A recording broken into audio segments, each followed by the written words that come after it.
Hey guys, E10 Sun here from Sunbros, and today I'm being joined by my boys, The Dude and Gregley Gaming, and we're here in Strike at Kings, helping you guys out by making some transition videos. I know a lot of you guys are going to be transitioning from Mobile Legends or from other MOBA games to Strike at Kings. So what we're going to be talking about today, and we're going to go through this with each hero class, is we're going to be breaking down the hero classes: Tank, Warrior, Assassin, Mage, Marksman, Support, and we're going to be talking about each of the heroes in there, how they relate to other heroes in other games like Mobile Legends or League of Legends, and you know, any kind of similarities they may have. And we're just going to break them down class by class and try to help everyone figure out a little bit about who they want to try out and who they want to play and stuff like that. So we're going to start with Tank. What's going on, guys? How's it going? You guys' energy's off the charts. I appreciate it. Okay, so we have actually quite a few tanks. What is it? It's 13 tanks in the house. So we're going to start with Thane. I mean, straight off of appearances, Thane immediately looks super like... Tig. Super, he looks like Tigro from Mobile Legends. He looks kind of like Garen from League of Legends. He has one skin, and it just kind of changes. It's the season skin. It's the season skin, season 2 skin. It just Yeah, kind you of can't changes get the it. look and stuff. You can't get it, but it's kind of cool. Okay, so let's real quick go over his ability. He is classified as a tank warrior, and his role is to control and initiate fights. His passive, Royal Power, when his HP falls below 30%, he regens 24% of his maximum HP over 6 seconds. That is akin to a certain Dr. Mundo from League of Legends.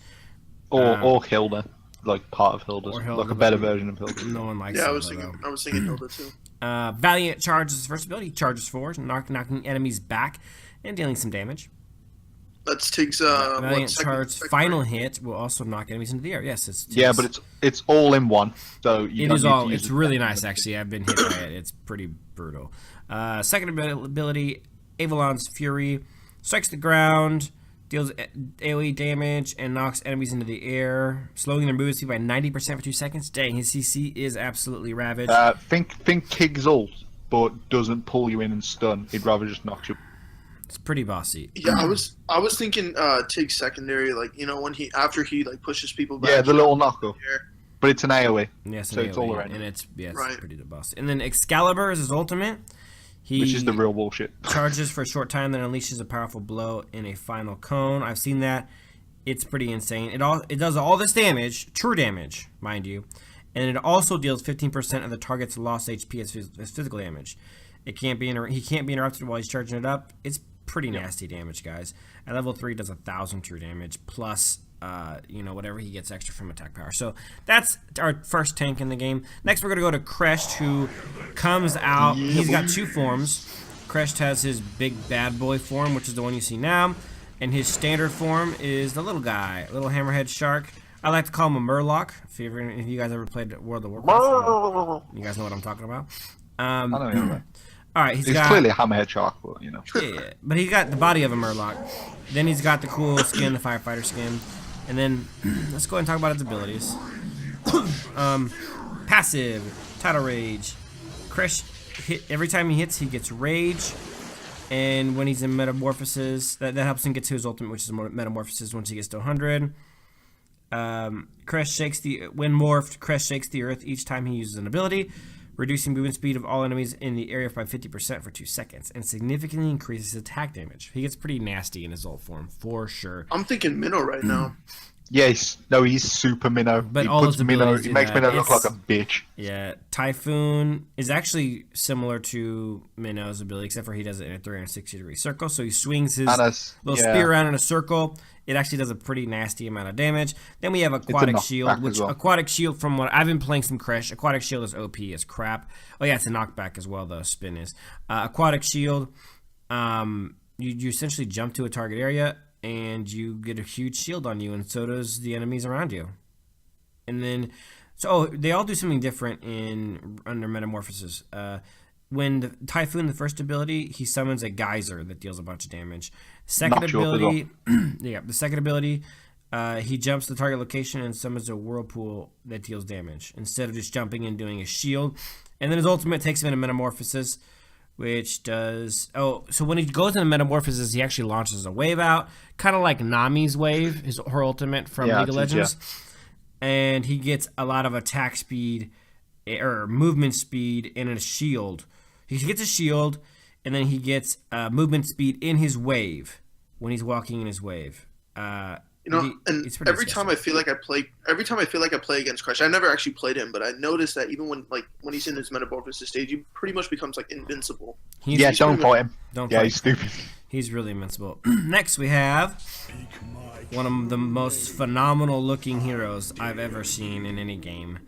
That, ladies and gentlemen, is indeed an elephant with dragon wings. It's pretty phenomenal. That is Chognar. I'm gonna say Chognar. Yeah, good luck saying that. The Herald of the Void. So he's a big, bad-looking elephant with wings. It's freaking awesome. Then he's like a druid elephant. He has his hazmat form, which is the same thing, except for he's wearing hazmat outfits, which is pretty cool. But yeah, cool thing there. So his passive, Void Cleanse, every time. So he's a support tank, and his role is buffing his teammates. Every time Chognar uses Energy Surge, he calls upon Chaos Energy to remove all control effects, reducing damage taken by 10% and increasing movement speed by 20%. Pretty nasty. Energy Surge is his first ability. He unleashes a wave of energy, dealing damage to all the enemies along the path and slowing their movement speed by 50%. So he's got a slow shockwave, trembles, and deals. It's like I was about to say it's like a good Franco second ability. Okay. He hits the floor. He trembles and deals damage to all nearby enemies. Damage increasing by 30% with each cast. Stacks up to 2 times. Also reduces the cooldown of Energy Surge by 1 second. Oh no, that's the good Franco ability. The first one, it's like a 3-tier forward push thing in a cone. And okay. Yeah. Ultimate Chognar invokes the energies of chaos to remove all control effects from nearby allies, granting them immunity to further control effects and reducing the damage they take. This buff lasts half a second for allies and 3 seconds for himself. This ability also reduces Shockwave's cooldown and removes Shockwave's mana cost for 6 seconds. That's pretty nasty. So he removes all crowd control effects from all allies nearby, also granting them immunity to further crowd control effects and reducing their damage they take. That is unreal. That's pretty nuts. That's pretty good support for the team as well. That is one of the most OP moves I've seen yet. I mean, removing crowd control abilities and making them immune in a big team fight, that's like insane. So Chognar, that's a guy to keep an eye out. Next is the Queen of the Damned, it looks like. Mina. Call her Mina. Oh, Tank Ruby. Control, Just call her Ruby. Let's see. Passive, Sweet Revenge. When taking damage, Mina has a chance to counterattack, dealing. That's pretty cool. Whirling Scythe. Mina swings her scythe in an arc, dealing damage to all the enemies in the range. Death Scythe. Mina pulls enemies to her with her scythe, dealing damage, and affected enemies are slowing them down by 50% for 2 seconds. And lastly, Dark Dominion. Mina taunts nearby enemies, making them attack her for 2 seconds. Damage dealt by taunt enemies. Holy mother of crap, that's insane. This hero just screams Ruby to me. Yeah, it is. Full-blown crowd control. Taunt, a freaking hook. That is disgusting. She's a dirty little girl. And then her skin just kind of changes her look. Gives her a little one-piece dress outfit thing going on. Yeah, pretty cool. Next, Ta'ara, a.k.a. what Hilda should have been. No skin yet. She's a pretty new hero. She's a tank warrior, and her role is mobility and healer. Okay. Her passive fighting spirit gains 2 to 5 attack damage for every 1% this HP one? lost. Scales with level. So, holy crap. So she gains damage the lower she is in health. That's cool. You'll understand that when it gets to her ult. Colossal Smash. Tara leaps into the air and smashes the ground with her hammer, dealing damage to enemies within range and slowing their movement speed by 60% for 2 seconds. That's Hilda right there. If Hilda was No, this champ's actually. Can I say that really this champ stupid. has much nicer looking thighs than Hilda's? I have played against her. Wait until you get to her ult. It makes her unkillable. It's stupid. Next is Whirlwind. Tara swings her hammer in circles, dealing a bunch of damage twice to each enemy within range. And lastly, her ult, Steeled Focus. Tara unleashes her potential, regenerating 8% of her HP every second for 5 seconds, and increasing her movement speed by 30 seconds. Right, 30%. So that's cool, but it kind of reduces the damage she's going to do with her passive, so it's kind of odd, but... Well, no, because when you get low, you activate it, and then all of a sudden you get that bonus damage at that low health con. And you can't. No one can take. That's nuts, right there. Her ultimate is essentially the same as Dr. Muno's ultimate without the sacrifice. Yeah, of health. it is. It is. Which, if imagine you have ever played 10,000 Legend, HP. His ultimate is he's unkillable when that thing's going. It's unreal. You're getting like near 1,000 HP a second. It's fucking stupid. Yeah. Next we got Scud, who is he looks like a kind of half cyborg version of Hellboy to me. He got a giant arm and a regular size arm and some cool armor. He actually has a skin in which he looks a little bit more like Hellboy, a linebacker skin. All in all, though, I'd call that gladiator skin. Yeah, kind of.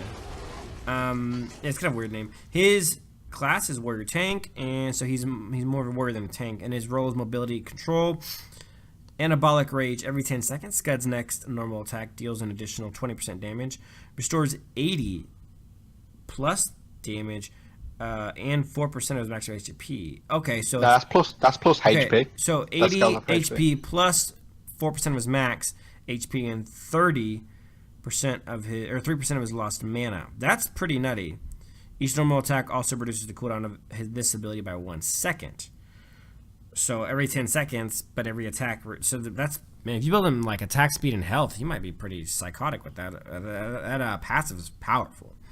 And just based on like this, he's healing 208 health every 10 seconds. But every basic attack reduces it by a second. So that's a lot of health to be gaining.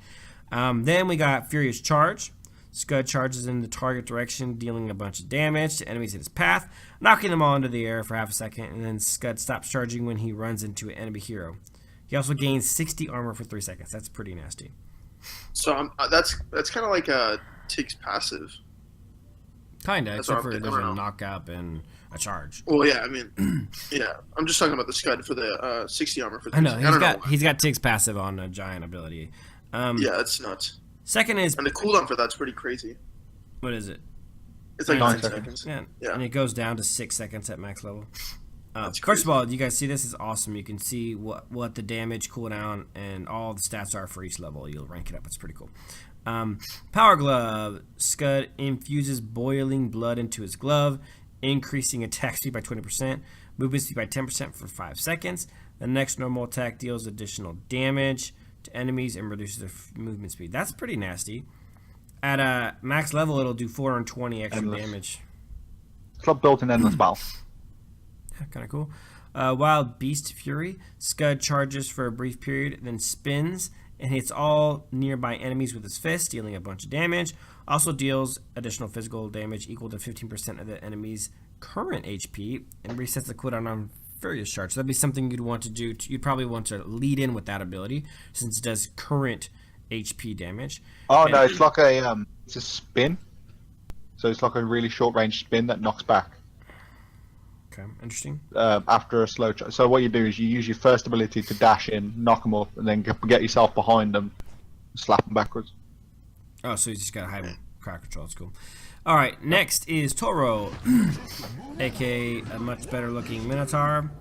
He is a straight tank, and he's a control and an initiator. He has 1 skin. It is awesome. It is the policeman officer skin. It's freaking... It's a YMCA skin. It's awesome. I used to play League of Legends. I used to play Volibear, and I'd get the Volibear skin. And then I'd run around to people who were trying to run away, and I'd say, "Stop resisting arrest!" And then I'd flip them over me and kill them. I'll be doing that with Toro probably. All right, so passive Tough Hide will not be affected by when using abilities. He's not affected by crowd control effects while using abilities. Damage taken is also reduced by 20%. That's crazy. Bull so Rush. is that when he's using his abilities, or is that just all around? When he's using his abilities. We're about to find out that I'm sure all his abilities take time. Toro lunges towards enemies, dealing damage and knocking them into the air. So if you guys haven't noticed yet, that seems to be a trend amongst tanks in this game. Most of them have some kind of charge with a knockup, which is interesting. Tanks do deserve to have a lot of crowd control. That's their job, is crowd controlling / taking damage. So I like that. Some of the tank abilities in Mobile Legends made zero sense whatsoever. We talk about Franco's second ability, even Johnson's rockets. I mean, he's a tank. He's not really supposed to deal damage. They slow a little bit, I guess. I don't know. There could have just been much better tank ability. Like there's just a lot Minno's more heal. different types of CC in this. Yes. Second ability, Battle Cry. Toro bellows with rage, gaining a shield that absorbs damage. See, that's what Minno's second ability should have done. Also deals damage to enemies within range and slows their movement speed by 35%. So it like pushes itself up and screams and like let's say like a slow and a damage dealer. And then lastly, that's pretty good. Ultimate, Cracked Earth. Toro leaps to the target area and stops the ground 3 times. Yeah, the first 2 stomps deal damage, and the third one deals a bunch more damage. The first stomp reduces movement speed by 30. The second reduces movement speed by 40%, and the third stomp knocks him. It is Minno's ult. It's Minno's It's just ult. much more enraged ult. Much better written out. He can use it when he's not enraged. And it looks. And like, it's a lunge, and it's a jump. And it's a jump. That is jumps how you make a mother effing skill. All the skills are just so much more polished in this game than they are in Mobile Legends. Would you guys agree with that? They're a lot more clear for sure. Well, no. They're more clearly written, but the way what they do is just more polished. It makes more sense. It makes more sense for the type of hero for sure. Yeah, I agree with that. Next tank on the list is Omega, who is a robot that rides on a volleyball or soccer ball, whatever you want to call that. He's got one where he looks like an advanced robot and one where he looks like a trashy robot, like an old robot.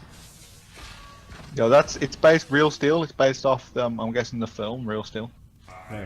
Okay. Yeah, because it's a beat up robot in Real Steel.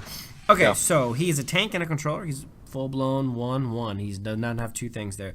Passive demolition mode. Omega's abilities deal full damage to structures. Ooh, that's pretty nutty. Is nasty.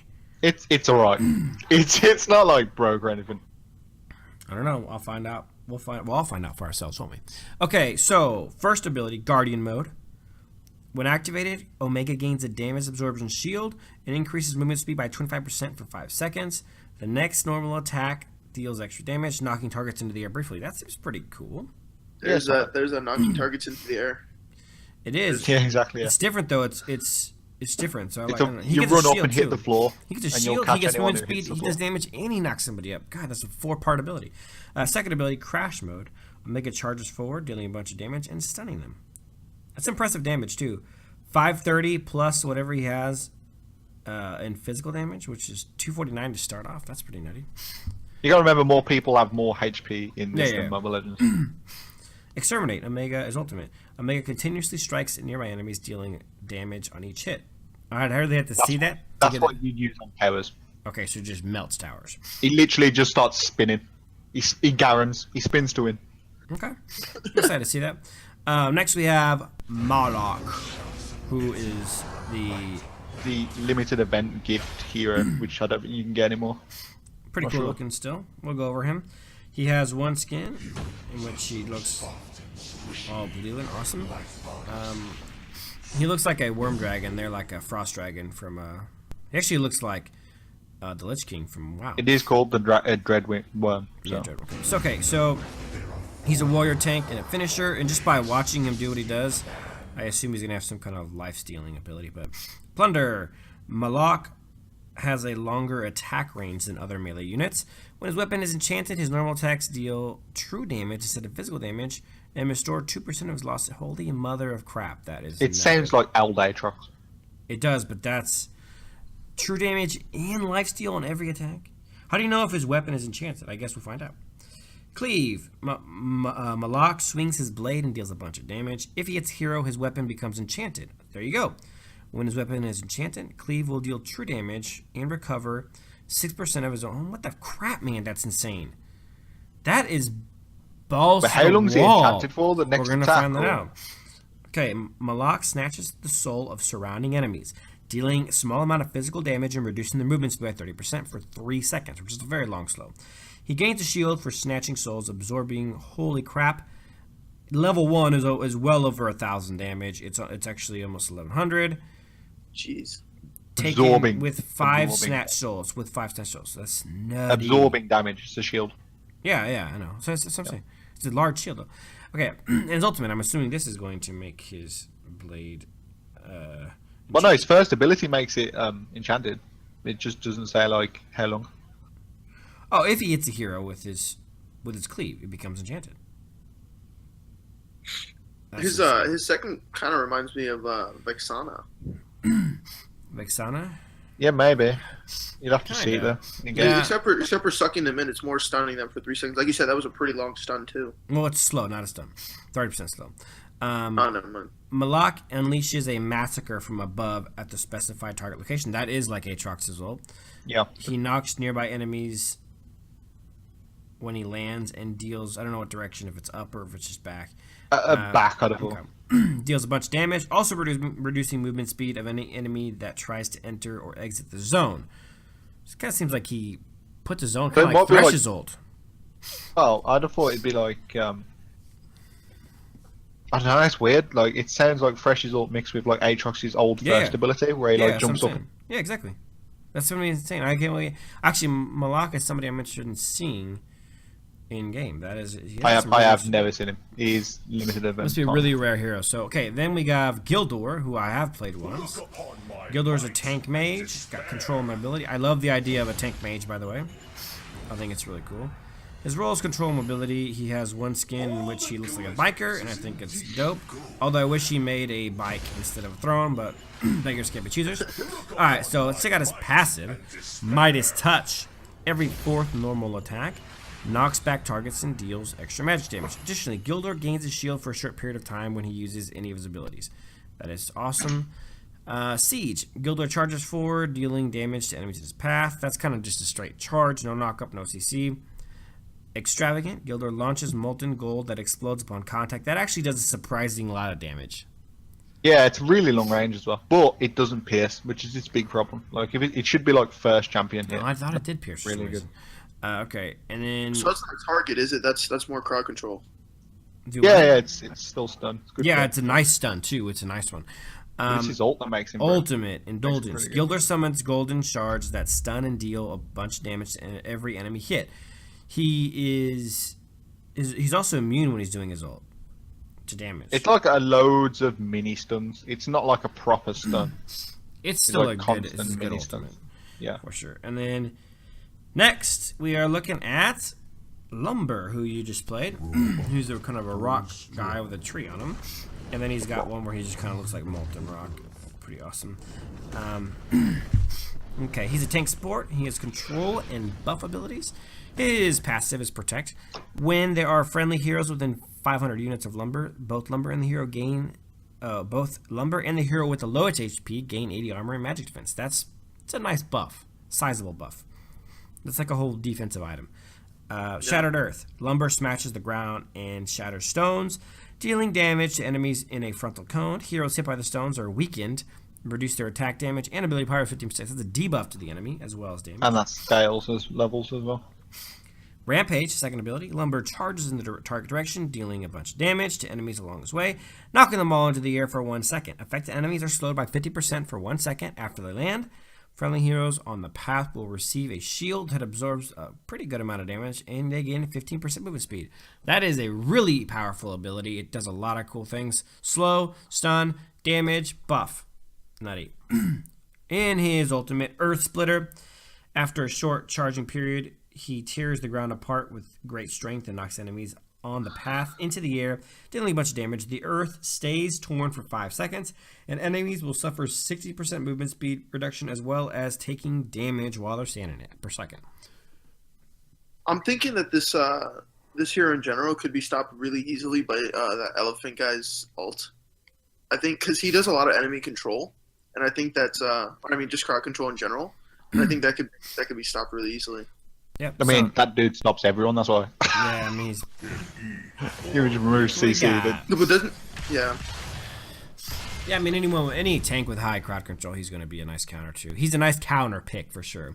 Next on the list, we have Grak, who looks like a much more bad-looking Franco. This looks like an uglier Franco. He looks... Oh, no, he's a better Franco. Okay, so he's a tank mage, and he's got control abilities. His only skin is phenomenal looking. He looks like an ice troll kind of thing. It's pretty cool. He's got an ice pick as his claw. That's awesome. Okay, so yeah, it's pretty cool. Passive, Blood Ritual. Whenever Grak receives damage equal to more than 10% of his current HP in a single blow, he triggers an explosion, dealing a bunch of damage. It's damage plus magic damage plus 2% of his max HP to enemies within 500 units, which seems like a pretty long distance. 2-second cooldown. Grak will also trigger an explosion 3 seconds after his death, dealing a bunch of damage. 8% of his maximum HP. So that's pretty cool. Some nice AoE damage based on taking damage. Earthquake. Yeah. Grak stomps, dealing damage to enemies within range and reducing their movement speed by 30% for 2 seconds. Enemies closer to Grak will take double the damage, and their movement speed is reduced further. That sounds like what Franco's second ability should have been. Yeah, this guy is pretty much. His second ability, Devil's Chain. Grak throws a hook to pull the first enemy hit towards him, dealing a bunch of damage. After the ability has been activated, Grak's maximum HP will be increased by 125 with each kill or assist, up to 20 times. Interesting. Now you get the big difference. 20 times. You're talking about 20 times. That's a lot. That's a lot. It's like over 2,500 health. Okay. That's just Franco. And the ultimate World Devour. After a short delay, Grak pulls in enemies in front of him, stunning them and dealing a total, holy crap, 1,200 damage at level 4. That is insane. During the pull, Grak also gains a shield if the ability hits at least one enemy. Think if Franco could pull multiple people. Jeez. God, and that guy is insane. That sounds he's not bad. He's not bad. Like loads of fun. Okay, and then last one, Ormar, who's a pretty bossy looking Viking. JK, that's not a Viking skin apparently. This is a Viking skin. I think Olaf. They're both Viking skin. Olaf, okay. Warrior tank, so he's warrior first tank that can control mobility. Passive is Gut Punch. Each time Omar deals damage, he has a chance to stun the target and deal physical damage equal to 9 to 15% of the target's current HP. That is nutty. I'm going to tell you what. I'm going to tell you right now. He sounds super broke. In game, not so much. Doesn't proc enough. That's what I was thinking. First ability, Unstoppable. Ormar dashes and enhances his next normal attack to deal damage and knock the enemy into the air. Second ability, Swagger. Ormar bashes the ground with his hammer, dealing damage to enemies within range and reducing their movement speed by 50% for 1 second. Each cast that hits one or more targets grants Ormar a stack of Fighting Spirit. After reaching 3 stacks, the next cast will trigger Gut Punch, which is his passive. Then we have Walking Tall. His ultimate, Ormar swings his hammer in a circle, dealing damage to enemies hit within the range of each hit. I'm assuming he spins quickly? Yeah, it's a pretty decent spin. Okay. There you have it, folks. That is all the warriors broken down real quick, just to give you guys an idea of what they do, who they're kind of like, so you guys can get an idea of who you want to play once you transition from playing Mobile Legends to this game, or once you transition, or you play it in addition to League of Legends, or if you're just a brand new Strike of Kings player who's trying to figure out a little bit more about the heroes. I hope this little tank breakdown helped you guys out with that. If you guys enjoyed the video, please give it a thumbs up. Subscribe to the channel. We're going to make a ton of Strike of Kings content. We're going to try to be putting out 1 video per day, so it's going to be pretty awesome. And we're also going to do individual, more broken down individual hero guides. Those are going to be 3-part video series, and I think that you'll find that you really enjoy them. So subscribe to the channel for more Strike of Kings content. Share the video with your friends, guys, and comment below and let us know what you guys think of the tanks. What you guys think, which tank you guys think is going to be your favorite, which one you guys think has the most OP abilities. But thanks for watching, guys, and as always, till next time.